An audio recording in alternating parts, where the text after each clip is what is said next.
wrong. I've done a lot of other podcasts. I was gonna say, You do too many podcasts. I was gonna say, Do you even binge? Do you even binge? Let's see. Do you even binge podcasts? Let's see. The podcast where a married couple fight over Tries what not to to watch kill each every other. week, and we decide to watch the most simplest thing so we could both understand. But this week was like a draw. We didn't really like. We just put them in a basket and said, Well, kind of. "Was it?"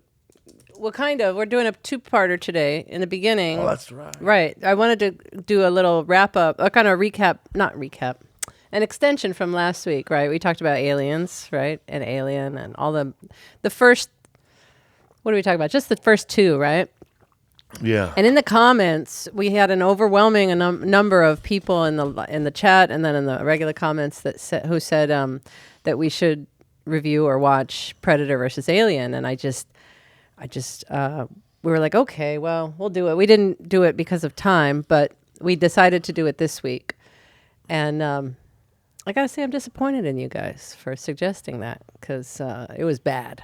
But I think I misunderstood the entire thing because when you broke it down to me, then I understood. Because I told you I was coming at it from this point where, like, I didn't see why this was a matchup because Predator is a cognizant person, or not person, but a being where he can strategize and plan out and, have some sort of war strategy or whatever. But Alien's just like a pest, a bug or whatever, that keeps breeding and it's just like living its life. It's not really hunting or going after anybody. But then, of course, it's hunting. Predator hunts, and that's what hunters do. They prey on the weaker. So it makes sense. I accept that. But I totally didn't understand the movie, what it really was about, because I didn't understand why they were mixed together in this world. And you did. So tell me, you break it down for it. What's the plot about? What's it all about here? First of all, this movie is like a B movie that they're putting a lot of money into. They had a lot of money. Yeah. That would happen when you try to make Sharknado with money. It bombs. So that movie, like, if you're like a Predator fan and an Alien fan, this is. It all depends how hardcore of an Alien fan you are, because if you are a hardcore Alien fan, this is not your movie, man. Your hero gets beat up and assaulted. Just imagine this movie, and that the Predator is like one of those guys that has a big chain, and he collects he has a gold chains, and he breeds pet bulls, and he needs to breed pet bulls to fight. So he can't, like, he has this badass pet bull, but he can't control him, so he's gonna just tie him up and lock him up. And you're comparing the Alien to like breeding dogs or whatever, fighting dogs and stuff. So I'm going too far, but basically what Predator versus Alien is like a prequel of all planet, the movies. Right? Yeah, it's another planet though, right? No, it's Earth. It's Earth? It's Earth. Oh, and then this... You fell asleep. Let me explain this to you. Well, I'm asking you to explain it, but you went way ahead. Yeah, I'm trying to come back here. Oh, okay. I don't understand. Predator is it's Earth? It's Earth. Yeah, they're not another planet when they in Predator Alien versus Alien. They show up.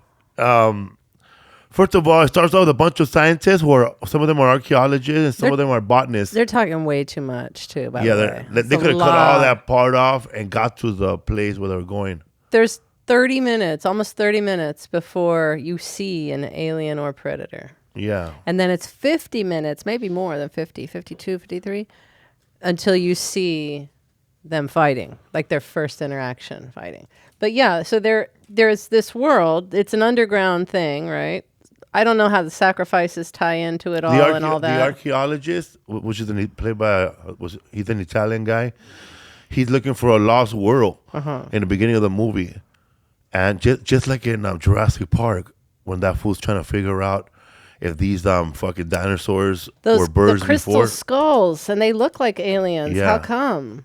Yeah, and hey, is this a crossover in some way? So this big, just say so anyways, the people who brought you the Alien movie, that company, you know that company? No. Oh, Wayland Wayland. Industries. Yeah, Wayland okay. Industries. They connect with that archaeologist, and they ask him, "We have a job for you," and because he found a Pepsi at some dig he found, so he's trying to find a new world, but he knows this new world. But the Wayland, the company, they know where that world is, but they don't know how to get there. So they hire another scientist to show them how to get there. It's She like knows. a team of like 6 scientists, I think, different areas of science.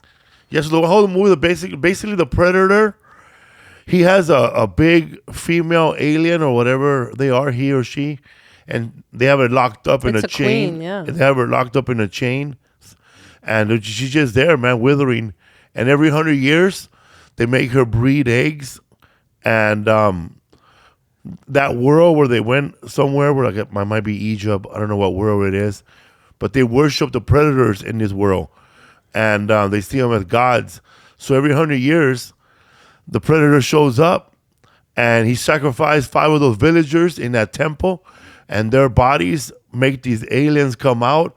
And then when those aliens are loose, the predators hunt them. They're the hosts. They're the of it. hosts. The predators hunt the aliens. Yeah. Yeah. What happened? The humans just die They just die. raced away They're because sacrificed. they're well, I think the alien hosting the alien makes their whole vitals go down. It takes away their own life force. So in the movie, people, it kills while them. they're figuring out what I'm saying, it's happening to them in real life in the movie, and they're being sacrificed. Everybody that can shoot, doesn't even matter what kind of guns you use, you're dead. So the predators have basically Figured it out. not tamed the aliens, but they use them and breed them for their own use as a tool, and also as hunting game. So basically, the predators are the most dangerous people in that universe because they actually figure out how to contain. But this is Earth, though, you said. Yeah, this is Earth. You said that universe. So I Well, thought this it meant- universe because the predator travels every 100 years to that Earth,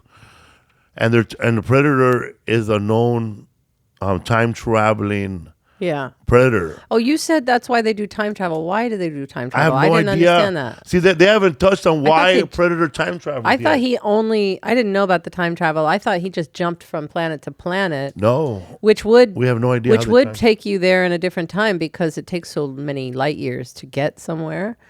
But maybe that's why. But I never heard of the time traveling. I just thought he bounced around from planet to planet looking for the most challenging game. Yes, because to in kill, to that hunt. movie, Predator Prey, he gets beat up by a Native woman.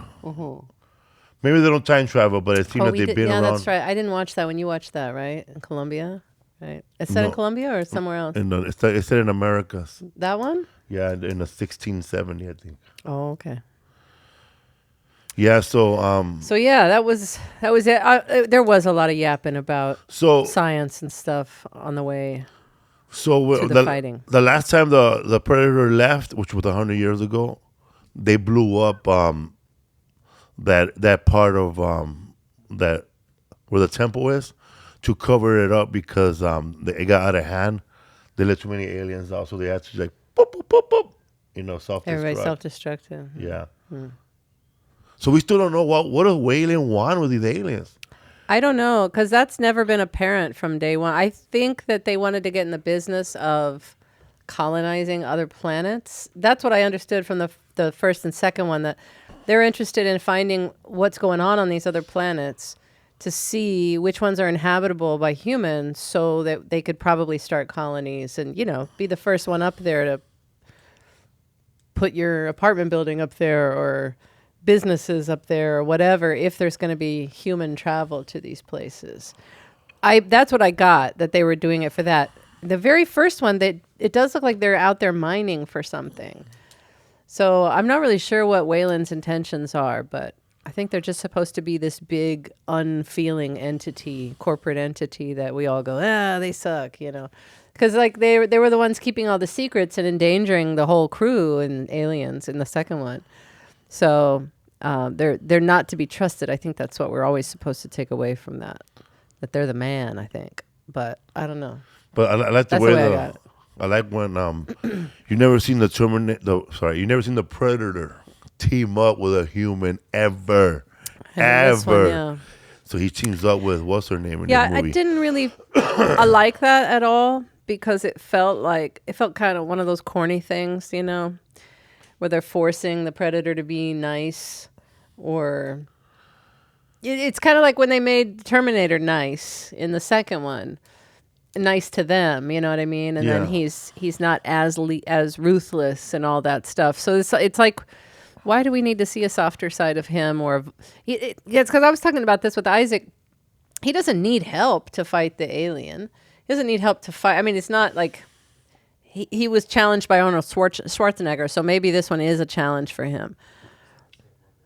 I know it's not the same one.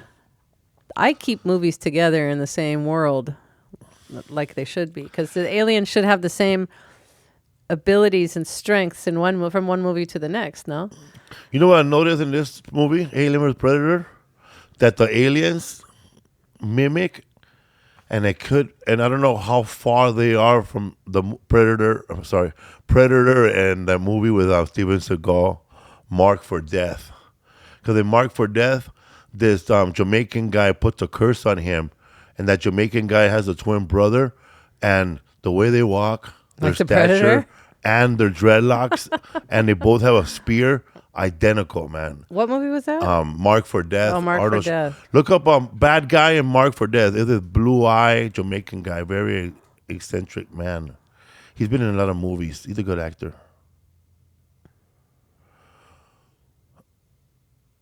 And he has a badass swords It's too. like Billy Ocean. And he kicks ass. Oh, and he knows voodoo. Because some woman tried to murder him from New York City, and he woke up going ha, and then he killed her. Yes. Anyways. We're gonna have to. I think we have to do a Steven Seagal episode. I've never seen one. Never in my life. Never seen one Steven Seagal movie. That would be quite a challenge for me. I mean, I did watch his reality show where he pretended to be a sheriff or something, or deputized sheriff, and all I remember from that is when some kid got hit by a car, right? And then he came into town, into the neighborhood, and he was like, "Where the baby got hit? Where the baby got hit? I want my baby back, baby back, baby back, baby back, baby back, baby back."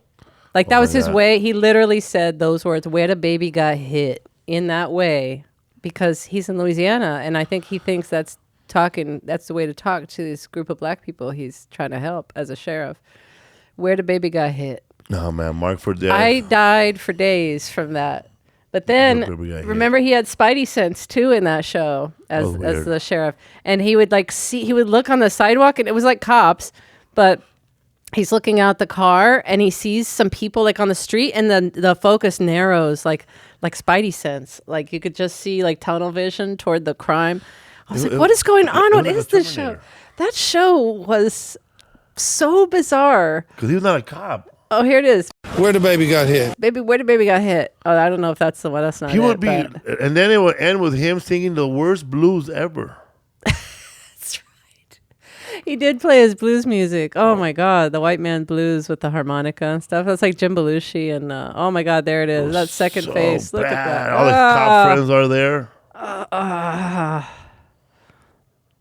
Pay attention. You paying attention, Oliver? You sure? Yes, sir. Watch this. Insane guitar solo, it says. He's so fat. That backward hat, man, I can't. I play guitars because He's not playing, right? He's playing, but it's the least amount of effort for this solo. So much. You You gotta admit it, man. Like this guy made it, man. He made it. He made it because this guy fooled a lot of people. He was the first guy to fake it till you make it, man. Go down to Will Sasso's impersonation right there. No, up in the middle, right there. That one, the bald guy right there. That's Chad. You're a professional writer by trade. That's right. Oops, your job's gone. AI. My job is going to change, Steven Seagal. I'm not going to have to necessarily like do the grunt work of writing, but I will be able to create full movies all by myself. Great, and you can watch them all by yourself. Oh, that's so funny. That's a good impression to do. It's just the My eyes favorite and a one slight was in the when, voice. when Rob Slight Schneider change of the was voice. talking about Steven Seagal on Howard Stern, and he said that Steven Seagal came up to him in his bathrobe in his No, it was dressing Jenny room. McCarthy.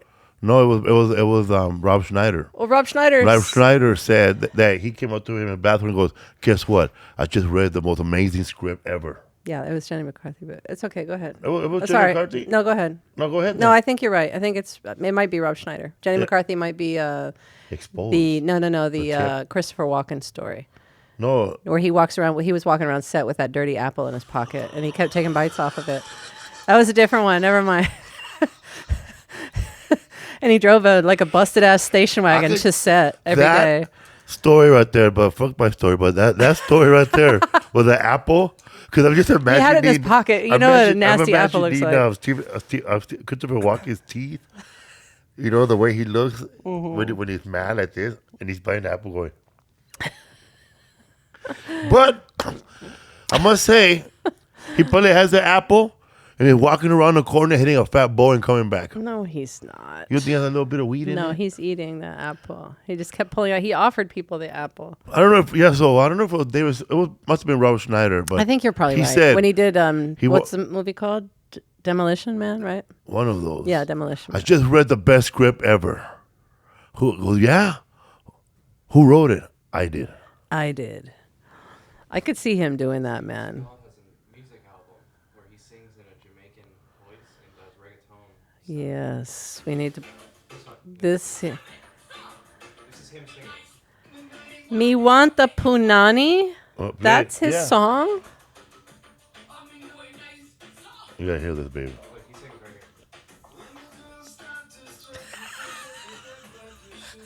here. Hey, man, don't laugh. That shit's good. We'll karate chop you.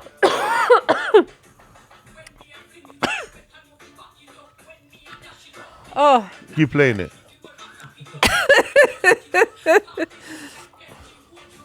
we're gonna get a copyright Okay, I strike. said this. I Actually, don't we're wanna gonna get sued, we're gonna but- get paid. We're gonna get paid for playing this. Keep it going. Bring out the punani.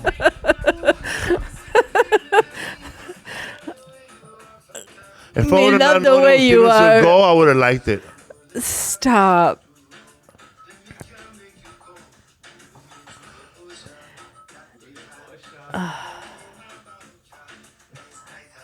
You can be my battle cat. We jamming. Oh my god, this hurts my soul. Show Brad Pitt speaking in a Jamaican accent in Meet Joe Black, which we have to watch one day. Bad? Doctor. This is Just this is actually good, man. Because he's like Please, a my medium mom or is sicker something, than right? him. Meet Joe Black, or Bruce he's Willis like sings too, huh? he's a reincarnated man. Yeah, afterlife. Obia, No, Mama. Obia man. I'm going to die. Mama, stop it. It's just a man. What's Obia? Bad spirit. She just thought fever. She don't mean nothing. Please help us. Of course. Everything be gonna a be sister, alright. no devil, no dopey. Everything gonna be irie.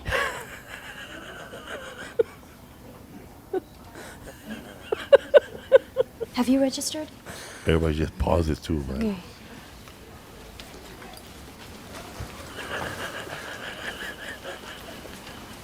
Here we go, more. There's some more. You going to be all right, Mama? Go with the doctor, lady. Mom gonna be fine. Don't leave. Don't leave me. She'll be right back. Mama. Is he running for mayor or something? It's a serious movie. I don't know how this woman did not laugh. You funny white boy. They must have laughed, man. Will be evil, I not evil, oh man. How should I not what think you this is guy's a it? devil talking like Oh, that? she thought he was the devil. Okay, good. I from that next place. You waiting here to take us? He's channeling somebody. She thinks Like he's he's the gonna, bus driver today. he's gonna take her to the no, other man, side. I on holiday. Some spot you pick. Damn. That's crazy, huh? I like the way that Predator accent better. I saw that the guy that does the voice for the Predator, they asked him to make the thing, the voice. He said that it's sad. He said that he saw a baby crab like dying, or just trying to like he saw a crab dying, and that's the noise he uses for the predator. Do we really know who makes the voice of the predator? Because it's just like a. No, it's a guy that does a guy that does professional voices. It's professional right here. Do it again. I can't do it 'cause I'm laughing. Calm down. Calm down, woman. Everything will be Irie. Oh my God. Punani. Punani, me want the punani. That was I cannot. good, though. No. Maybe because I think every reggae song can be song. They all sound the same. Look, the beats do sound Just the like same. ska. But listen, I can't listen to that guy. He's turning on the accent. I can't listen to somebody who's putting it on like that. That's right. I mean, he's totally faking. He doesn't do his blues songs like that with that voice. So why would he put that on to do? It's like he's doing a long joke. When Robin Williams did it, he just did it for like 10 seconds. When did he do it? No, he just did it like an impersonation. Oh. Like he'll do a Jamaican accent and then flip over and then go to Robin another Williams accent. was crazy though, but But he did. But this guy, man, something wrong with him. something wrong with him for sure. Wow, yowza. Oh my God, I had tears in my eyes. from that. Yowza. Okay. Threw yowza at me. Oh my God, killing me. All right. So, Mark for death. You gotta watch it. anyway, we are moving on to our next topic, which is going to be all of October. We're going to be doing horror movies. Oktoberfest. Boo Fest. October Boo Fest. Some of them will be horror movies, and You some will be binge. Boo You Even Binge. Boo You Even Binge. What was yours? Do you even binge? Weak. Boo You Even Binge.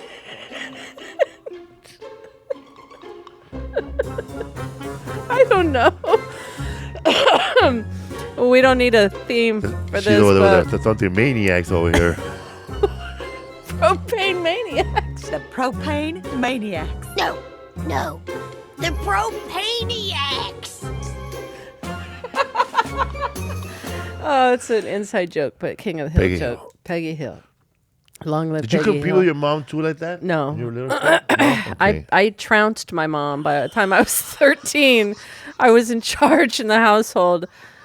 She stopped beating me, and I was in charge. I told you I was doing her taxes It's and sad when a everything. parent realizes they're trounced. I didn't listen to her anymore. I got my first job at 15, and I did not need her anymore, and I was so happy. So no, there was a turning point. No, we didn't compete at all. She thought that I was like this. I don't know. She wanted, of course, to live vicariously through me and wanted me to do stuff she never did, right? Or have opportunities she didn't have. But she also was like delusional. So she thought that I was going to be a model. First of all, I never wanted to be a model. And I knew already I was not on par with those ladies that were models. So I was like, I'm not even focusing on that. And then I have a couple gashes on my face, like scars. Like this is a very deep scar here. 25 stitches here when I was a kid. But when that happened, my mother acted like my modeling career was over, that I didn't have. And she just had a shamed look on her face every time she looked at me, like, like if it wasn't for that, you could be. Maybe you guys had no food. We had no food in the house at all. I'm gonna feed you a little bit because you're gonna be a model, and you say, "All right." Oh, you think that's why? She tried to give me more and my youngest brother more because we were skinnier. So your mom wanted to be a model, my middle huh? brother, she starved. Johnny, she starved because he was chubby looking, and she gave him less food. Which I don't know as a parent how you do that to this day. Like I don't know how you do Crazy. that. Yeah, he had cheeks. That's it. Baby. What were you asking me? Something Did your mom else? want to be a model? No. Oh, okay. I don't know if my mom ever had a dream. She never voiced it. If she did have a dream, I don't really want to get off on that. I don't want to talk about my flair. We're talking about Steven Seagal's badass goatee. Yeah. Wow. But Sorry for the coughing. I've been crying and laughing so long this morning. We saw. Okay, wait. Let's talk about horror movies. So we're gonna do horror movies till the end of October, right? And then these are in no particular order, and we did start with a couple of our own, the ones that we considered to be our scariest ones for us personally, just 2. But I want you guys to comment in the comment section, and I'll see if that list, if your guys' list matches what we have planned. Because there's so many horror movies, but we want comedy horror movies too. Like I know we want Blackula's not comedy horror, but we're gonna look at Blackula. We were talking about Poltergeist, which I love. We probably will do Halloween, but probably not Friday the 13th. I don't know. It's hard to make these decisions, but there's so many. But I want to do also some obscure ones, some hard to find ones, and then other comedy movies. Like I love Vampire in Brooklyn. Right. And I love Tales from the Hood. And there's a new one called Bad Hair. Well, that one came out probably 2020, I think. That was funny. That was a modern comedy horror movie, which was funny. So we'll talk about those later. But if you have any suggestions of like really weird ones or really funny comedy horror ones, let us know. Bad Hair is a movie. I think Lena Waithe it's a wrote horror this. movie, and it's also it's kind of a take on what was happening at MTV and BET. Yeah, during the early 90s. Early 90s. So it's like black culture in the early 90s and trying to fit into a white corporate job, you know? It's a great movie. It's great. Oh my God, it's so scary. I thought it was good, and it was funny. Some of those things were funny. But oh yeah, Laverne Cox. She's one of the hairstylists. Man, but it was a big long Twilight Zone. It was great. It was great. It was great. It's a great movie. It's ridiculous too, but it's great. She gets extensions. Well, we'll talk about it in a future episode. But so we're not here to talk about that. We're not here to talk about that. But what do you find scary for you? What's the scariest kind of movies for you? Like the things that really you don't want to. I'm not going to see this. Now that after watching these movies, I just not a big fan of scary movies. But it was because the I guess sounds. So nothing scary. Oh, sounds. So like the tension of like music sounds, and tension. Bitch trying to be nosy and shit, looking for shit, and she about to get stabbed. Oh, like doing stupid decisions. Yeah. Like anybody being nosy scares me because I know they're gonna die ugly. Yeah. Or somebody in a trunk. Or something moves, or somebody wakes up to just sounds and surprises. I hate that. I don't like jump scares, and I think the older I've gotten, the less I can take a jump scare anymore. I think I'm gonna die the next one I have. Because now, if I get scared of a movie, I just start thinking about Hugh Moore's joke, and I don't get scared. Which joke? The one he said he said that there should be scary movies for people who are afraid of scary movies. Oh yeah. Like you see a lamb fall, but before you see the lamb, after you see the lamb fall, you see the string. Oh yeah, like if you see somebody flying in, then you see the string pretty clearly. He goes, oh, okay, I saw the string. It's funny because I used to make myself feel better if I was scared, because my mom always made it clear like this is just a movie, and there were lots of people and lights and cameras and everything around when they were making this, and it's not real and all this stuff. And so I would always soothe myself knowing, okay, it's just a movie. These are paid actors and all the writer and all this stuff. But the jump scares killed me. And then I remember, though, I don't want it too sanitized, because one time when I was like 15, I went with my friends to the haunted house. And the haunted house was over by Hara Arena in Dayton. There was this abandoned a parking garage that never got finished, and the whole lot, I think it was supposed to be like a Sears or a mall or something like that, and it just never got finished, and it just sat there empty for a long time. And you could drive by it and see all the floors of the parking garage. Well, they would do a haunted house in there every year. The radio station would promote it and all that stuff. And I went with my friends, and I was so terrified going in. It was my first haunted house ever, and I was so terrified that I told my friend how scared I was. And then my friend told the person behind the mask she's scared. Can you take it easy or whatever on her? So the rest of everybody in the haunted house, she told that to, and they were like, hey, like they broke character to make me calm and not be scared. And I think I ruined the experience for like 20 people around me. It became the house of greetings. It was like the house of flop. Greetings. Yeah, it was greetings. I felt so embarrassed because, like, you don't have to do this for me.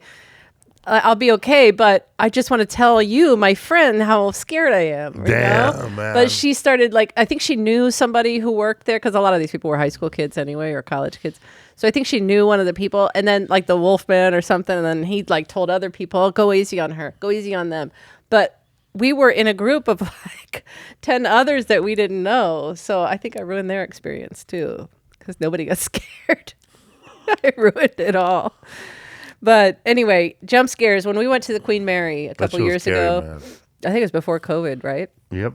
I got invited by Cici, La Mamacita, whatever her name is. Cici, can't remember her last name. DJ. She invited us to the Queen Mary haunted house opening, and we went. And that shit was terrifying. And there was an exhibit or one of the little, what do you call those? Little scene or whatever. Mm-hmm. Where you have to cross from one section of the ship to the other side of the ship, and you have to go through this room, and I guess they had it set up as the bathroom from Saw. And so the light flickers on once you walk through this room, and there's a guy on the floor, like chained to the wall. And he started coming for my feet, and I almost kicked him in the head. I had a feeling like I'm gonna do that if I don't get out of here, and I was so scared, and I did not want to continue on. And I was 40 something at that point. Like it was too much. I felt it in my chest. Like I don't want this feeling anymore. So I don't think I'm done with jump scares. People that were how do you say it? Quadriplegic? Quadriplegic, and they were walking upside down chasing you. Oh, no, they weren't quadriplegic. Those were contortionists. Some of them were. They were not. They wouldn't have been able to move their arms or legs if they were quadriplegic. I thought they were just like stood like that. No. Anyway. I met O'Shea Jackson at that play band because they had a meeting. They had a red carpet for. Oh, that's right. It was like a radio It was a We got there early, man. By the time we were done from the haunted house, everybody that got in the haunted house was just wondering when you're going to start that food. So anyway, with so we have some planned, but please let us know in the comments what horror movies or horror comedy movies you recommend, because there's so many to pick from. And I don't want to do some that were too big. Like I think we're throwing out Ghostbusters and Beetlejuice, right? Like we don't need, you know where to find those, and you can go see them, and you know what they're all about. So I feel like we want to get more. What's scary about Beetlejuice? It was Catherine O'Hara's sculptures. Her art. Just show them your art. But you were asking about the history of. You were asking me yesterday the history of suspenseful music in movies. Probably in plays, huh? Just Psycho is the beginning of the use. The violins in Psycho. The violence and the violins. So because that great the album? Little Rascals, even if it was Scary Seed, it was the same song. In Little Rascals, they had music in their scenes. Yeah, it was like a background sound that just played like. I thought they didn't have any music unless they were playing it. You might be right. You watched a lot more of that than I did. But yeah, they had so the violins. I was just remembering that album title. It was such a good album title from. I think it was ABC back in the day. Scream. No. That I was thinking when I said violins, because they had an album that was called Sax and Violins, like Sex and Violence, Sax and Violins. Oh, that's badass. But it was a great title. I just always remember that. I think it was it's Talking Heads. Sorry. Why did I think it was ABC? Yeah, that was their 2005 remaster, but I don't know when it originally came out. Anyway, it has nothing to do with what we're talking about. But so Dracula had no suspense music? Frankenstein? No, so some of those early movies did have music, but they played it throughout. Yes. And there weren't a lot of variations on the songs. And when the actual big scene came up, they went silent. The music stopped. The music stopped. Oh, they did the reverse. Scary. Because I think they just didn't understand leading people and building their tension through the music. And then big, climax of the song and everything, they went quiet. And I think it was because they wanted people to focus on the, that's what they said. Wanted people to focus on the actual, the big moment, right? Wow. So, yeah. And then now you could play a love song and murder somebody and it sounds cool. Yeah. Well, that's what's his face did. He used the opposite. Scorsese did that, where he used an opposite feeling song, like real happy songs, and then they're beating the shit out of a guy. You know what I mean? In Goodfellas or Mean Streets, they do that, I think, too. And there's some movie I saw with Robert De Niro, where the serial killer plays a song, and then he murders the person while the song is playing. The other person lay on their back, and when the album playing, starts stabbing them. It's a Robert De Niro and Lorraine. No, it's Al Pacino and Lorraine Bracco movie. Al Pacino and Lorraine Bracco? Sorry, Al Pacino and Barkin. Ellen Barkin. Ellen Barkin. They did Frankie and Johnny together. What else did they do together? Alan Barkin and Al Pacino did a movie or maybe it was De Niro, but they're looking for a killer. I only know the one where they're playing like a waitress and a cook. Sea of Love, that's the one. They're like a waitress and a cook, I think, aren't they? Or that's Frankie and Johnny. So that song will play, "Do you remember when we met?" Then he gets So he's creepy. A killer?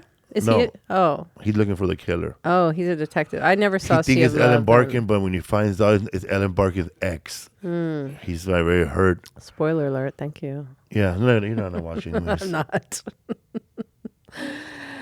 It's a good movie, man. John Goodman is in it. Tony Soprano's in it. And so is this looks like the case of David a Caruso. quinceañera gone wrong. David Caruso. Fucking Jim Carrey murders her. Yeah, Jim Carrey's great when he does his David Caruso.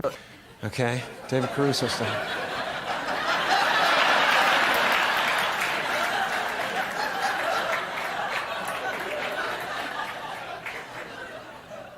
Well, I guess we've found our man. What if David Caruso was a first grade teacher? Yeah, he did like 5 or 6 impersonations of David Caruso, right? David Caruso is one of the biggest flops of his own career. Like one of the biggest. He and also Juliana Margulies. I think she took his page from his playbook, and she did the same thing when she was on ER. Nobody leaves after one season. He left, and he thought he was going to be a fucking star. And I'm like, you're this redhead dude who has no, like, honestly, like, not to talk about his looks, but you have no sex appeal to be a leading man. And you're not interesting enough as an actor to be this hard-nosed detective or whatever. I guess he found his home in CSI Miami, but this dude, he really thought he was the shit. Is that him now? He was on NYPD, right? Yikes. NYPD? He was on NYPD, and then he got hair up his butt and after one season. After one season, and I think because a lot of people had talked about how great he was. And he had done some bit parts and other things, but he left. I think he pulled one of those contract negotiation stunts where you don't show up or you don't answer them for a long time. And then they're like, well, trying to build demand. Jackie the Joke Man tried to do this on Howard a couple of times until they finally were like, okay, just don't come back. How's a good scene? But just threatening not to come back. And then they were like, all right, we can do it without you. And he went on to make no movies. And then his partner, who was shorter and fat, he became a sex symbol. Dennis Franz surpassed him. Yeah, became like the hunk of the show. Or there's that one scene in Seinfeld when George Costanza looks at a picture of Dennis Franz and feels cool. Yeah, he's like, that's his sample picture. He's trying to blow dry his hair to look like. He should have known, man. I was a kid. I was maybe not a kid when that happened. But I knew that the show was popular because they were cursing. They were saying ass and shit. You asshole. Dirtbag, but it wasn't because of him. No, it wasn't because of him. It was the ensemble for one. It was a good ensemble. Because it was like there had already been Hill Street Blues that had a police ensemble. You know what it was? You weren't special. You're part of an ensemble. You know, he should have stood there. You know why? Because here we finally have an official Irish cop on television who's redhead. Not Irish. Not on the show. He's Italian. Oh, did he play Irish on there? I don't know. Yeah. He's Italian. I know he's Italian. I don't know about... But he looks Irish. He does look Irish. He's Canelo. He's Canelo. Canelo looks Irish. And he's Miklo. I think Canelo is German, actually, right? Or is he Irish? Where's my phone? Steven Seagal took it. Son of a... Let me see my phone. Where the baby got hit? Hey. I need to look up something. Look up if David Caruso played an Irish cop on NYPD Blue. I don't remember. Never mind, Isaac. I think it's in my pocket. It is. Oh my God. Stupid blanket. I want to see him and Cheeto Santino in a movie. Yeah. Two redhead Irish. Yeah, why don't they... Andrew Santino, get to writing something with you and David Caruso as your dad or something like that. Bum bum.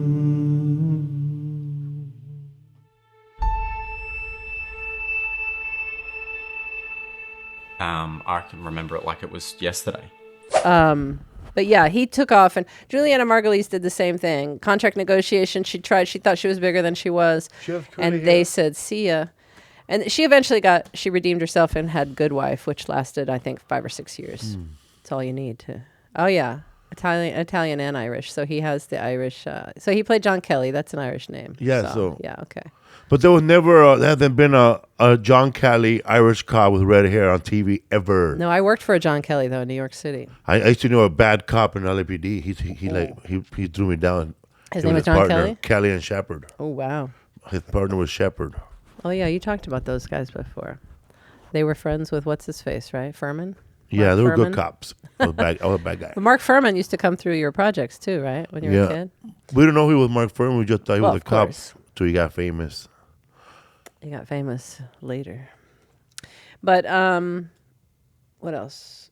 Oh, okay. So we are talking this week. Night Shift. No. But that's what our engineer thought. Night Shift, and he was like, that's different. Nightwatch. That's not really funny. It's not really a horror movie. Nightwatch. This movie, by the way, people, if I'm gonna break it down to you, that's the one. Yeah. It's a horror movie. It's intense. And also, man, has scary lights in this movie. Yeah, so we... Creepy noises. So your notes. A lot of surprises, man. And also, man, what's making it scarier is that everything that's happening is natural events. There's no ghosts. It's just fucking shit that could really fucking happen, man. That's what makes it real scary for me. Yeah, so you stole my thunder on that. What? But no. No, that's what I was gonna. No, that's right. What's scary to me? No, that's what I was gonna say when I asked you what you find scary in general in movies. That's what I wanted. So, is it ghosts? Is it vampires? Is it demons? Is it jump scares? Jump scares, I think, scare everybody. But for me, it's a psychopath. It's a person, and I'll tell you why I was so scared in that haunted house when I was a kid. It wasn't because of the Wolfman or whatever it was behind the barrier. It's because you got poop in your pants. My mother put it into my head. You know, sometimes actual crazy people can just put themselves into the haunted house like they're one of the features, but they're actually a crazy person who's going to try to kill you. I told like you. Like Carrie's mom. I'm going to laugh at you. My mother was like Carrie's mom. But in a way, like, she used to tell me shit. Like, I know to watch out for myself when I'm going to the car from work or from the mall or from whatever. I'm leaving some place to go to my car. Like, anything could happen and has happened to women just making a trek from the store to your car, right? So my mother used to say it, though, to me in a way where I was afraid to leave the house. Like, she'd say, you know, always look under your car when you're walking toward... This is when I first started driving, and I was working at the mall, and I would get off at like 10 or 11 o'clock at night and walk to my car. Always look under your car, because there could be somebody hiding under there. They're slashing Achilles tendons now. I'm like... Achilles tendons? What? Catalytic converters. That's like the worst thing to imagine is somebody under your car just there to slice your Achilles tendon. I saw it in a movie once. She must have saw the same movie. My Pet mother saw a Sematary. lot of crazy. She saw that movie one time. I think Liza Minnelli is in it. And this guy, a former boyfriend, throws acid in her face. And this happens in the world. I think Robert De Niro. What is that movie? How come the I acid feel like doesn't Robert De burn Niro's in in that. the thing you're holding it? Huh? Oh, because if you put it in a glass container, the acid's not going to affect glass. It'll affect plastic and stuff. It depends. You got to know chemistry to hold chemicals and transport chememicals. But it was Liza Minnelli. Piss off no biology. That's good. I swear it was Liza Minnelli and Robert De Niro, but maybe it wasn't Robert De Niro. And somebody throws acid in her face. And anyway, her whole side of her face is ruined and everything. But I don't know what that movie is. Gosh.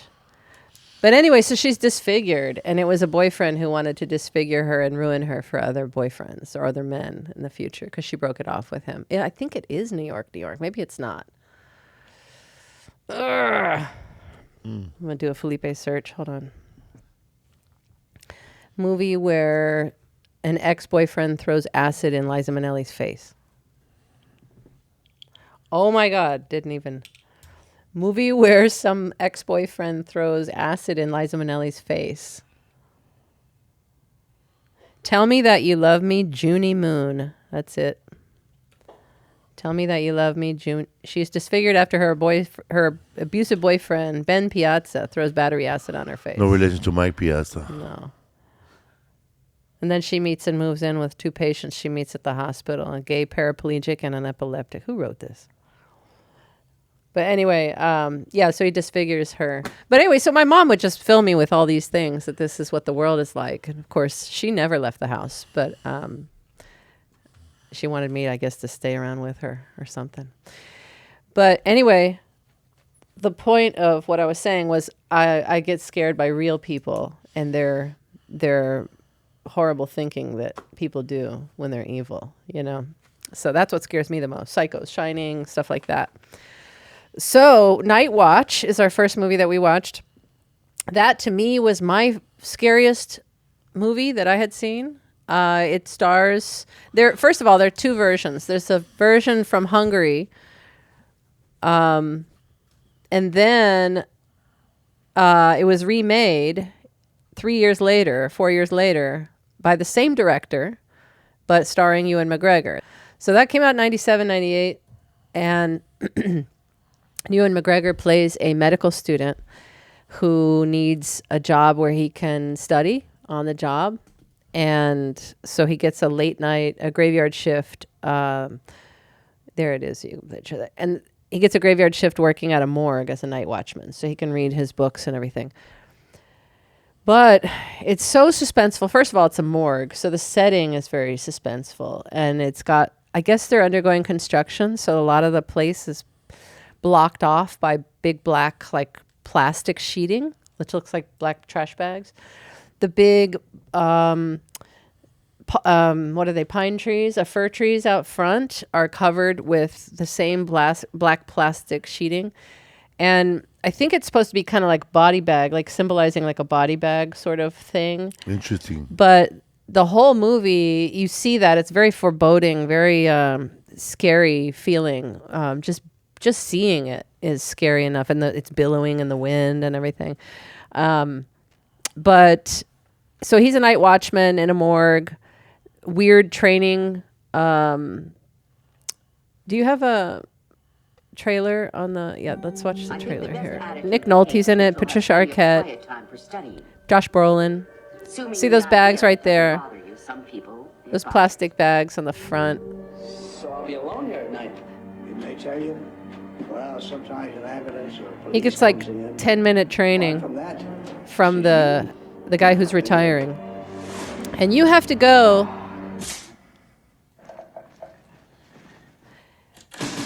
Martin Bells was a full-time student who needed a nighttime job. So he gets comfortable at one point, and he's playing around. Let's see that. Pause it for a second. Oh. I have a pretty high tolerance, that sort of thing. So you have to go through what he has to do for his night watch duties. This is what makes it so suspenseful. And he's blocking out his vision right here on the side with his hands. But each room you walk into at the morgue, you have to turn. Tell me about this thing. It's a device. Like the security guard carries like a lockbox sort of thing. It's a lockbox with a key. And a key is hanging in each room. It's made out of leather. First of all, this is a canteen. Yeah, it looks and like it a has a key canteen. inside, like one of those bone skeleton keys. And the inside has a long tape, and it has a little one of those little. It's like a punch thing. It has an ink. Yeah. Has ink in it. So every time you get to the key, you turn it. So he has to go into every room, and there's a key hanging on the opposite side of the room to make sure they know you went into that room and checked. And you go there, you put that key into your thing, your little box, and then turn it, and then you can leave the room and you check that room officially. And then you go to the next one and do the same all night, right? Yeah, first of all, man. And you did that for a while, right? But the third day, I figured out if you just take all the keys out and you time it, how long it takes to every key, you're not going to do none of that shit. So that's what I would do. So how did you get your mark on your tape? Oh, because I took the keys off, and I just I took the key out. Oh, you just brought him to the front guard station and then just ran him like that every hour? Every hour. Fucking cheater. Oh, my God. It's so weird. That's why I was watching this whole movie. I'm like, this dude's going to do all that shit. Just take the keys off the wall? I would have taken the key that's the hardest one to do, like the one walking through the dead bodies. To the dead bodies. I would have took that key out immediately. That would have been the first key to take out. I'm pretty sure the old man would have told me, fuck this key, bro. Just leave it in your desk. Every hour, just do it. Yeah, the old man should have told you that. Yeah, but he didn't give that. He's out. He's leaving. He's retiring that day. Perfect. Yeah. For someone that worked the night shift. I worked a lot of night shift, and people like that are very eccentric, and they keep that whole 8 hours going, man. Yeah. He said you got to get a radio. He told him like 10 times. Get a radio. Just so we don't hear the noises. Yeah, you don't hear those noises and stuff. So it reminded me of when going berserk, when John Candy and Eugene Levy went to go change shift. That's Armed and Dangerous. Armed and Dangerous. Yeah. At the radiation place. Yeah. And yeah. I remember that movie. I didn't like that movie very much. I thought that was one of his weakest John Candy movies. We're gonna do a John Candy episode make Ryan soon. in it. There we go. And there we go. That's why you like that movie. Okay, they play security guards, right? Yeah. So, so he has to go turn the key in every room, every hour. So I was thinking, it shows how lonely it is. Yeah, but if you're taking that job so you can study, you can only really study 20, 30 minutes each hour, right? Because you got to get up again and go do fucking your rounds, which take about 20 minutes. So by the time you're done, 20 minutes have passed in that hour. So now you really only have like 30 minutes before you have to get up and leave again. So I would find that frustrating. But so anyway, Ewan McGregor is here at this morgue working at the same time. There's a serial killer on the loose in town. This is in LA. They don't show much of LA at all. It's really focused only on this morgue, and then occasionally in another location, at home or whatever. What? Foreboding?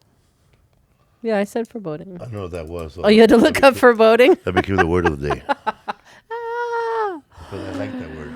They're showboating now. He's foreboding. Oh my God. Okay. Stupid. Stop. So he has to go. What's my point? About how crazy that is to just be 30 minutes of walking. No, it wasn't. That wasn't my point. I was talking about what it was about. Okay, so Ewan McGregor, yes, he's got to do this stuff for the security guard job. But there's a serial killer going on at the same time who's killing prostitutes. Seems unrelated. It does seem unrelated. And then a prostitute shows up there. Well, not yet. He's also got this friend, Josh Brolin, who's kind of making his comeback. Well, he's trying to... Josh Brolin was in Goonies, and then he's in this. I never saw really much between Goonies and this, right? No. Nothing.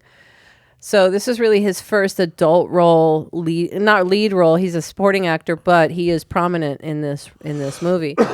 And so it's cool to see him. And this is right around the time of his domestic violence incident with Diane Lane, but I don't want to bring that up too much, but I do always want to remind everybody that things get scrubbed on the internet, and this really happened. And he beat Diane Lane and he got arrested. He spent a night in jail for it, and then they got back together, and then they got divorced. But so anyway, what's easier to find? His report of beating somebody up, or that missing airline we never found? The missing airline's harder to find. You can't you can't find the report of him, the actual incident of him beating Diane Lane, but you can find only his interviews where he talks about how he's a different man now and how that was a bad time, Also, you a can't dark even time in find his Sean life. Penn and Madonna thing either. You cannot find Sean Penn holding Madonna hostage articles. Well, I couldn't. If you hold as of a somebody couple years ago. like this more than 5 minutes, it's already a kidnapping, huh? It's a kidnapping if you're holding them against their will, no matter how long it is. Okay. It doesn't matter if you take them. When you take them out of the place or you're holding them, now it's trafficking, huh? No, trafficking is when you're bringing somebody across another state state, lines for money to do something. So it might be whether it's trafficking in general is selling drugs or whatever across state lines. Trafficking or across the border. Trafficking humans would be selling them either into slavery or you're pimping them out across state lines. That's also trafficking.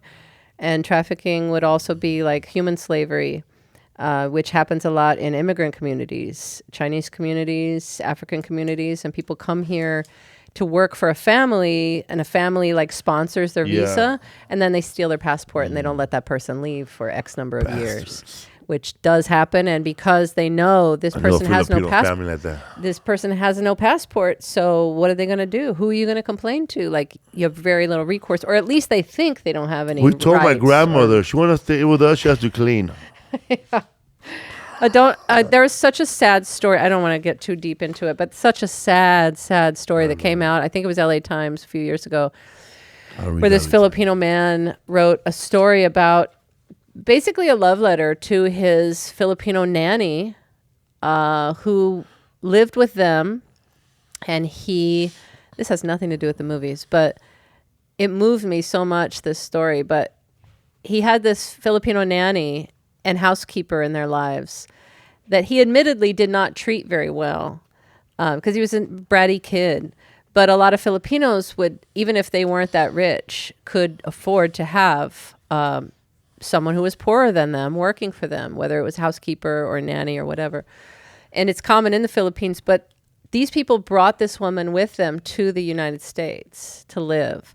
And this woman, what he learned after she passed away, and he took her remains to her family in the Philippines, he learned that this woman was sold as a slave or given as a slave to his mother. And his mother was also Filipino, but she received this girl as a present, like old slaves used to be given here. How old was she? She was the same age as the girl. So they basically grew up together. And she was her best friend, basically. Like, this is your built-in playmate. And do you see the girl went there? the girl went to school with her and everything, or just at home? No, she didn't go to school, I don't think. But anyway, she grew up. No, it wasn't written by the woman. It was written by the son. So she grew up and then what? Anyway, he basically talked about how she lived with them in the house, but she never left the house. Never. She never went with them when they did family things. And she just always... And no days off. He saw her sleeping one time, and she was sleeping sitting up in the laundry room because she was doing laundry all night. I can't find it there. Oh, I can't see it there. But she passed away, and he learned all this stuff about it. But it was very sad. But human slavery does exist, and I think it's... there it is, My Family's Slave. That's it. That's the story. Alex Tizon, yeah. Okay, it was in the Atlantic first. It's a very, very sad story. And yeah, she was tricked into the servitude by the father, his grandfather. He was given to her mother as a personal slave. Yeah, it was so sad. But anyway, human slavery does exist. And I don't know why we got on that topic, but we're talking about kidnapping, I guess. So Nightwatch, back to Nightwatch. So it's directed by this guy, Ole, I don't know his last Ole name. Lungo. No, like Bernadaloon, something like that. Bernadal, something like that. Bornadal, Ole Bernadal. And Steven Soderbergh, he like punched up the script. Ole directed his first one, this first version of this in Hungary, and then brought it to the U.S.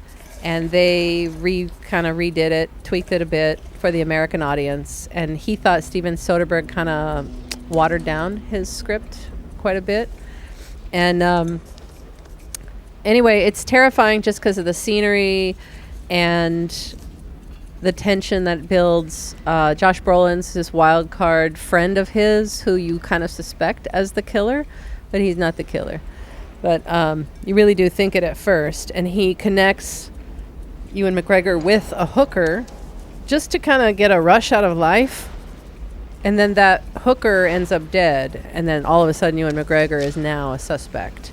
But play this right here where he's looking in the glass. This is a thing for me because he's looking out the guard shack all the time. And that billowing back there is the plastic sheeting that's on the construction area on the other side of the lobby.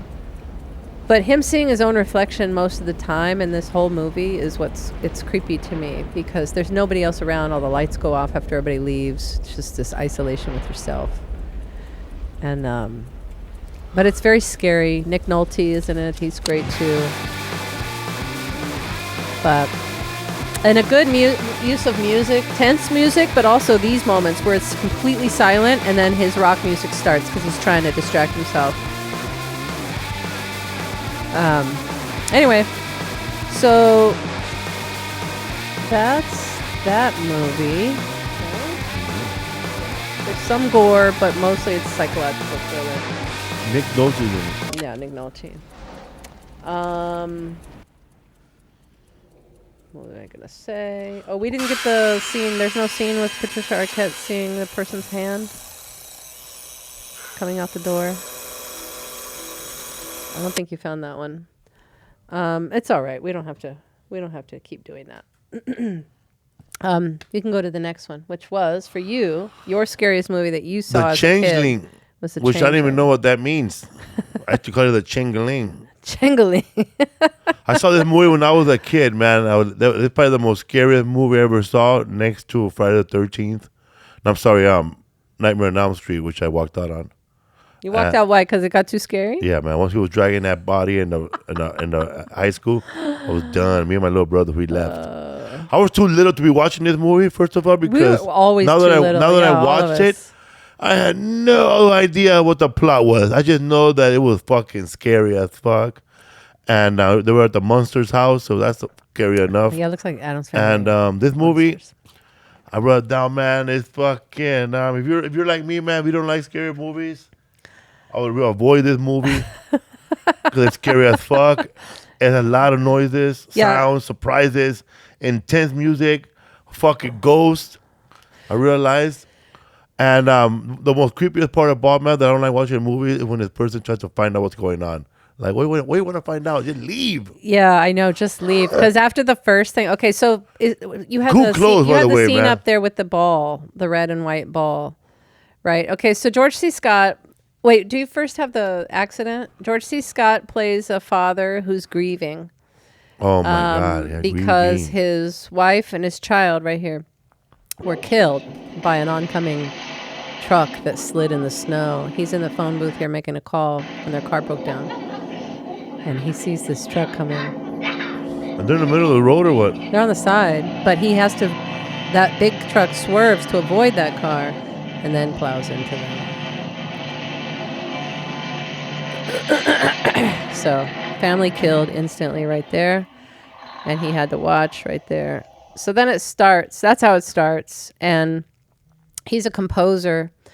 And he leaves his whole life in New York and moves to Washington, to Seattle, right? And they put him up friends of his, like, know somebody who rents out historical buildings. And she has an empty, like, a big old mansion that they were going to use as a museum or something, but they hadn't decided what to do with it yet. So she's like, you could live in here and hang out. Like, who doesn't want to live by themselves in a big creepy mansion with 100 rooms? But he moved in, and then things start happening, like this ball, which is his daughter's ball. Also, shout out to the costume designer who dressed up George C. Scott like a G through the whole movie.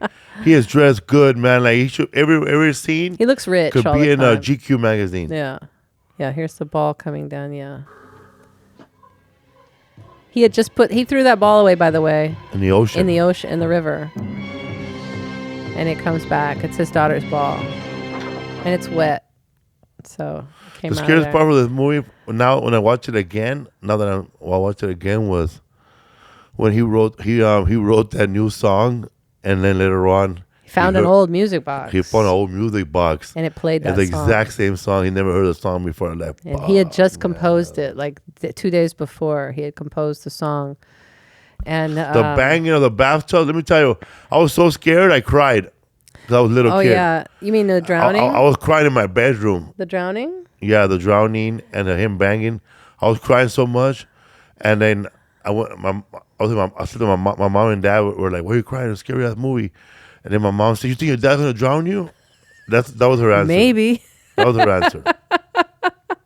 No, like, don't be scared. The movie's fake. You think your dad's gonna drown you? Now I'm more scared now.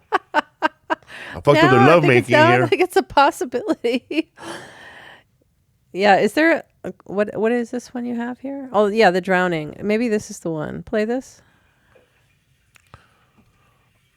Oh no, this is just where he sees the face. He sees the water in the face in the water.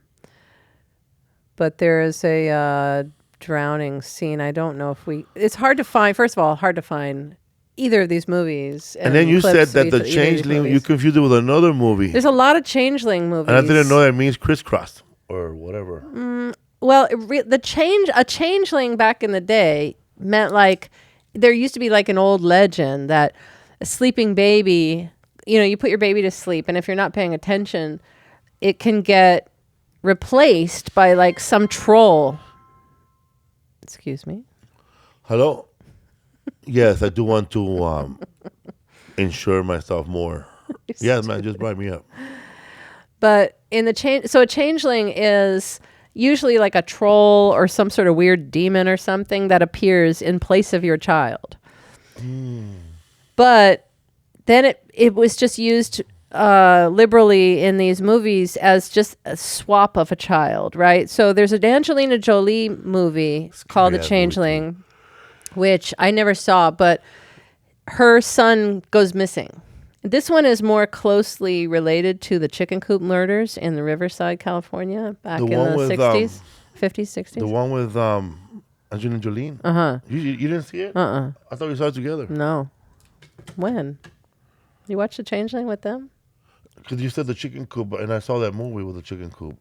Well, the chicken coop is not mentioned in this movie at all. No, we said mentioned in the Angelina. No, it's not mentioned in that movie. I'm saying that's what...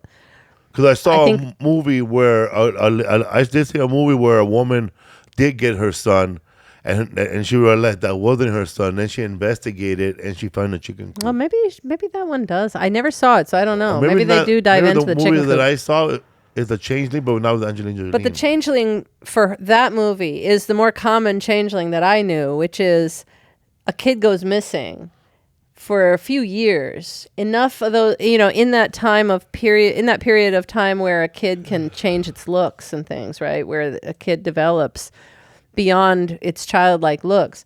So then it comes back a few years later and it's like, hey, I'm your son. And you're like, oh, great. But I don't think this is my son. That sort of, I'm not sure this is the son I had before. And that kind of happens, like when that guy Steven, what's the name of that guy's name? Steven, I know my first name is Steven, kid that was kidnapped.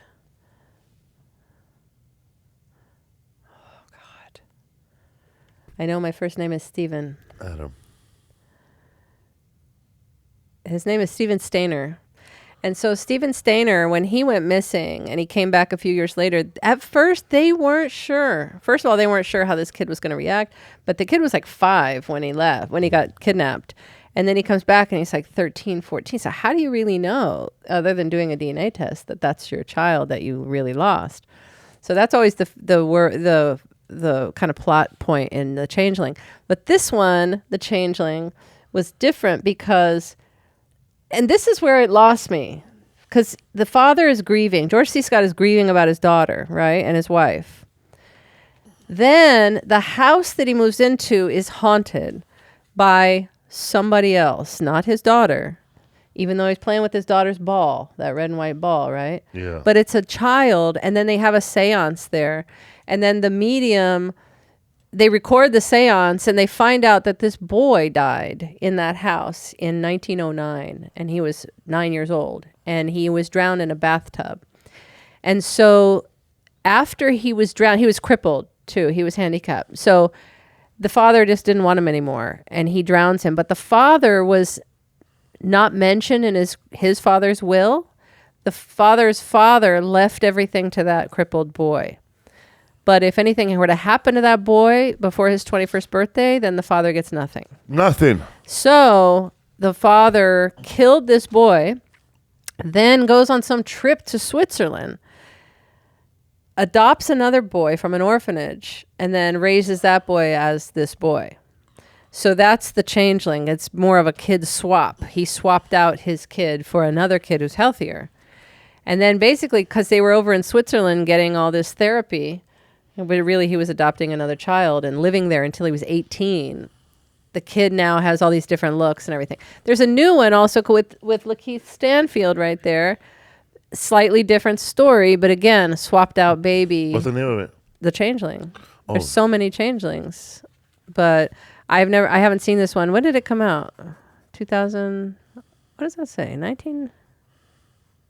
1980. No, that's the original. Oh, sorry. 2023. Okay. Yeah. So he's I haven't seen that one. But the original Changeling is the swapping of the kids. And then so that senator they try to tie that to the story, but it gets very confusing because I don't know why the senator's involved and this kid, and what does it have to do with your family that you lost? I guess maybe he's just more passionate about it because it's a child who died. I don't really know the connection, but yeah, that's what happens in this one.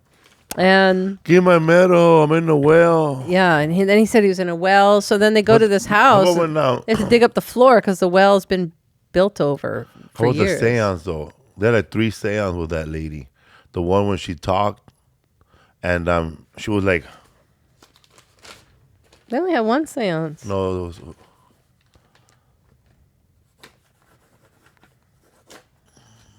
Yeah. So yeah, there was 2 of them. I wrote 2. There was 2 seances. 2 seances? Yeah, When? there's one where she's riding like this. Uh-huh. And there's another one where she has, I don't know what, I never seen that one. Oh, It's a crystal cone. I think it's the same day, but they go into a different room.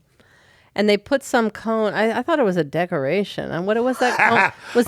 Did that serve a purpose? It was like a big metal obelisk in the middle of the... It was a pole of it was the Festivus. The Festivus pole. Yeah, it was like a silver Christmas tree or something that stood on the table as they had that seance, and then it moved, and then everything crashed. I like the how they added. I don't know if they did it. This was the first movie to do that, but later on you see it in other movies how they actually he recorded the ghost talking.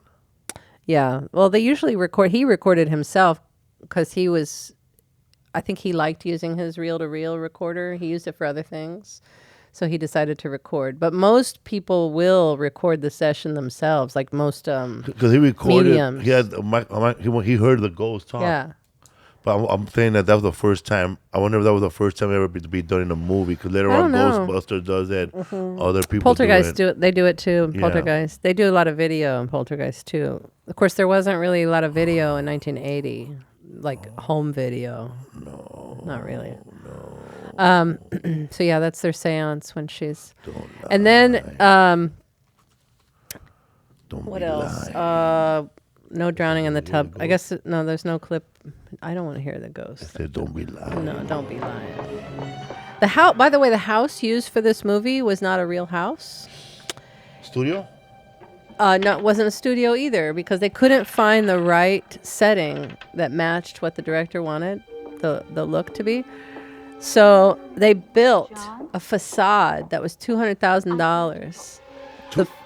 It was just a facade to go in front of a regular house, and they just basically plopped it onto that. Yeah, back then, yeah. So they just built a whole facade that looked like a house. And then the inside, who knows? I don't know. Shot in different places, but the interior was not that interior of that house. It was just like a basic. What they put that facade in front of was just a basic, like 3-bedroom house or whatever on the ground. But yeah, it was a giant mansion-looking thing. John, what are you doing? And the big rooms, the long staircases, and kind of the same way as The Shining. Yes, I noticed that right away. Mm-hmm. That that living room area was like the entrance of the hotel in the Overlook Hotel in Shining.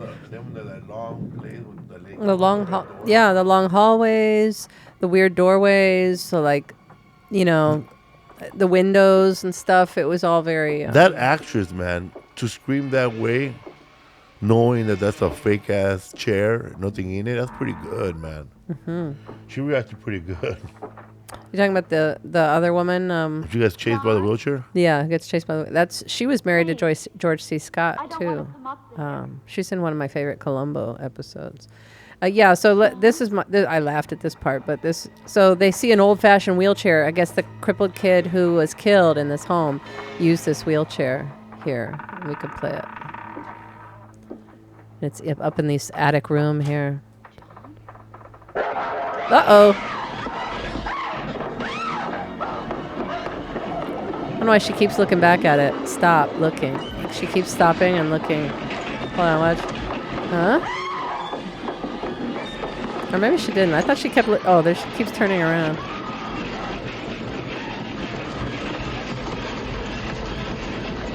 Like, what's the worst it's going to do if it runs into her? Like, bang her shin? Like... Yeah, you risk yourself being thrown down the stairs.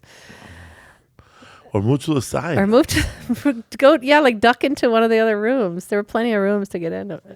I don't know. We know so much when we're watching these movies. But anyway, that's a pretty scary movie. I would say more of a jump scare thing for me because I don't really believe in demons or ghosts and things, but it's interesting. I do like Poltergeist a lot though, but not for the... I think it's all because of the television and the whole idea of a childlike ghost. I saw that movie as an adult with you guys for the first time. I think you fell asleep during that, or you were drinking or something during that time. Well, I still haven't watched it then. That Poltergeist, I rented it from the library when I made you watch that. I rented that. It was a VHS from the library, and then I left it on top of the mailbox somewhere outside. I never returned it. I owed $85 for that Poltergeist. 4 movie tickets. No, and then I didn't pay it because I was so broke. I didn't pay it. This is like 2005 or okay, I met you in 2006. This was like 2007. Or how old was I? Yeah, Isaac was like 5. It was when he used to wear his Spider-Man outfit all the time because we were walking down the street and I put it on top of the mailbox as I did something else and then I forgot it. I thought it was so cool.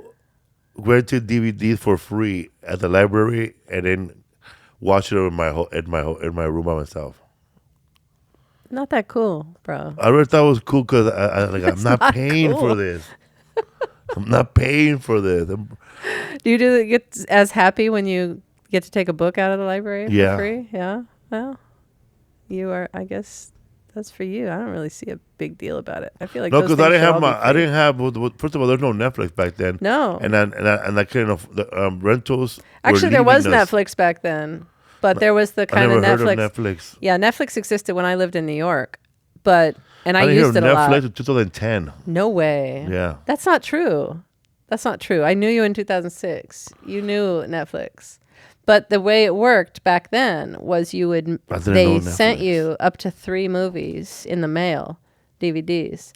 And then when you were done with it, you'd put it back in the mail, drop it in any mailbox, and then they would get it back. And then you have the ability to rent another movie again once they get it back.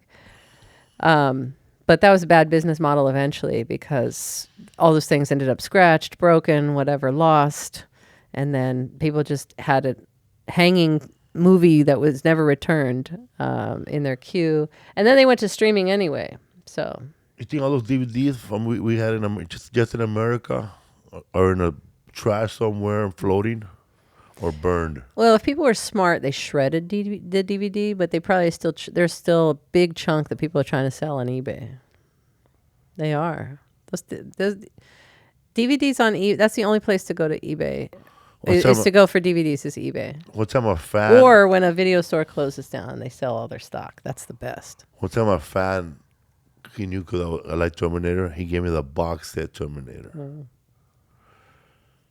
And then it got lost under your bed or something. Hola. What am I doing? This is a big box, man, with all these movies. I don't have a DVD player. Oh, I didn't even have a DVD player at the time. I remember when I used to have jokes. I said, yeah, man, I just got the box set 30th anniversary of Scarface with Al Pacino. It came with Coke. Yeah, so anyway, those are our first two movies. They're funny. I mean, they're not funny. They're scary, but I don't know. Probably not as scary as I felt when I first watched. I watched that Nightwatch probably 3 times, and it was terrifying to me. But now, no. But what was the most disappointing horror movie you saw in the past, where it was like not scary, not good? Halloween 3. Is that the one that goes 8 more days till Halloween? That one. It was 3D. Halloween. That one. My mom went and saw that on a date, and she brought me the glasses. And I was like, what am I supposed to do with these? I'm not watching a 3D movie. Wait a minute. What good are these? It was 3D? That one was 3D. That's the one where it ends where everybody's staring at a pumpkin? And I think an eyeball comes out. Or that's Friday the 13th, sorry. Is that the one where everybody's staring at a pumpkin and then it ends where everybody's staring at a pumpkin, nothing happens? I don't know. And this Halloween had no Michael Myers in it. 8 more days till Halloween song Silver Shamrocks. Silver Shamrocks. Here it is. Yeah. There's pumpkins in that. There it is. Play this. Here's the song. 8 more days till Halloween, Halloween, Halloween. 8 more days till Halloween. Silver Shamrock.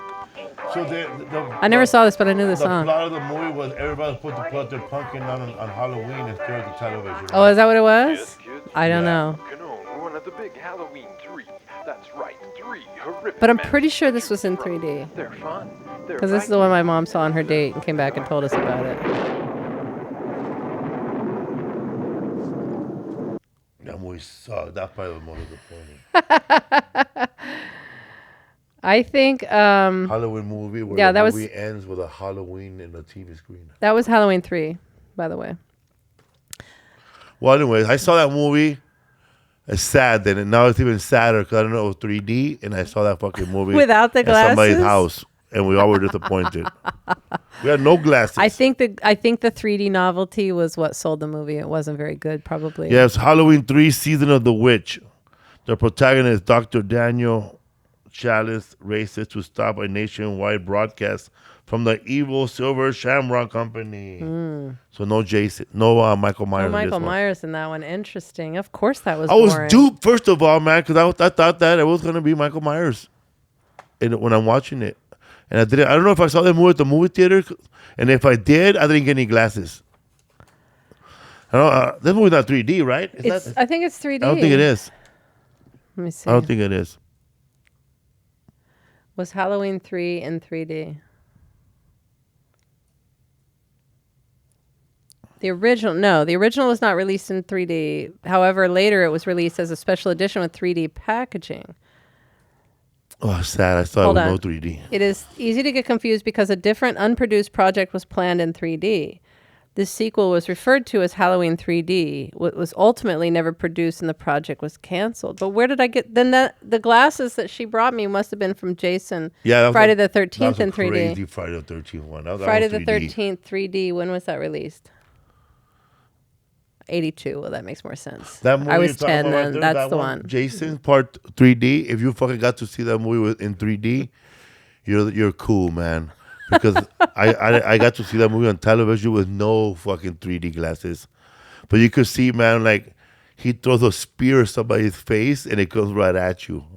But I'm not watching it 3D. It just went to the side. You saw like 3 versions of it, 3 patterns. It was Yeah, see, that's fucking that's stupid, 3D man. without glasses right there on the right. Without glasses, that's what it looks like. Oh, see, it I just wish looks I would've like saw phantom that. patterns, like shadows and tracers. Or whatever. It's a good movie if you have the glasses, but don't watch it on TV with no glasses. Don't even watch it. It's stupid. I don't even know why they have that movie out there right now. I asked That you, has to be seen on a screen. I asked you that question about what horror movie you saw that disappointed you, and then I didn't know what my answer was. I'm trying to think now. Yours? Yeah, what's your answer? I can't remember. I'm all mad now thinking about what I was trying to bring it up for. But it wasn't the Jason. Mine was Halloween 3. I forget now. Damn it. Because I remember they were asking me after the movie, that, so what happened? What happened? And I looked around when Halloween 3 ended. It's over. The joke's on us. The joke's on us. It's a Soprano ending.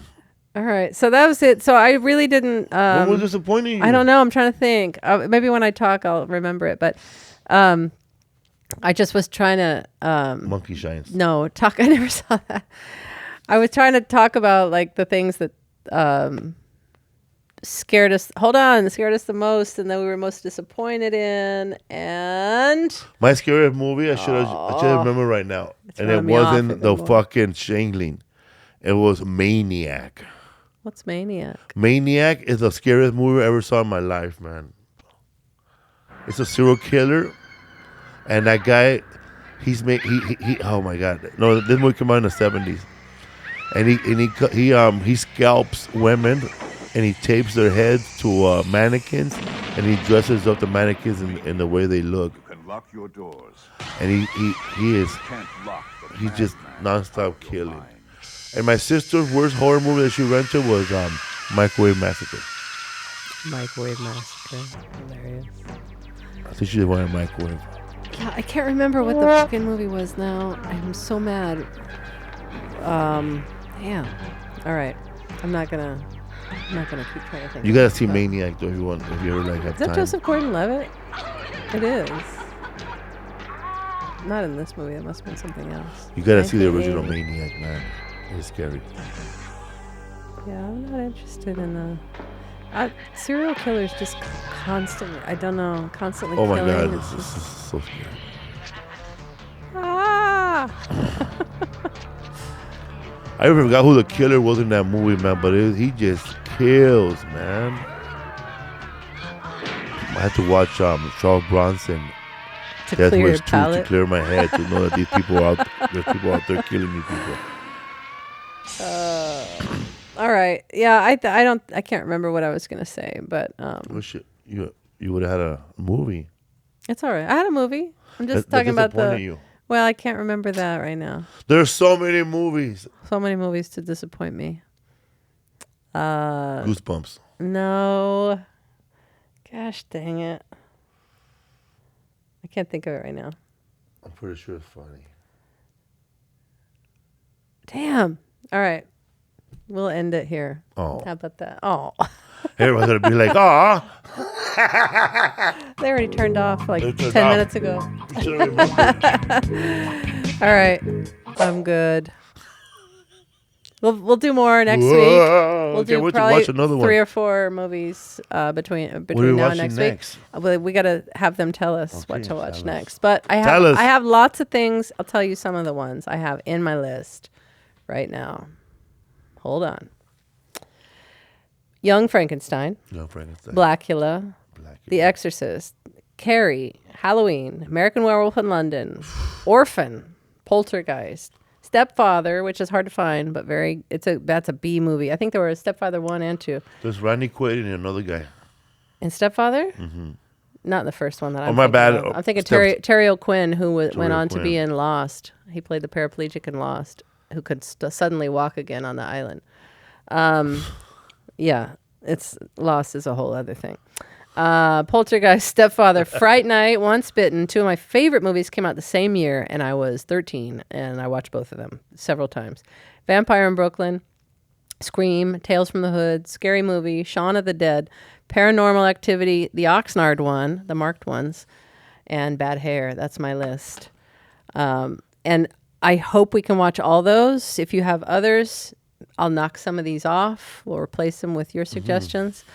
But yeah, no Ghostbusters or Beetlejuice. I feel like we all know enough about those, right? Yeah. Other than that, that's it. We'll see you next week for more scary movies. Do you even binge? Boo, you even binge.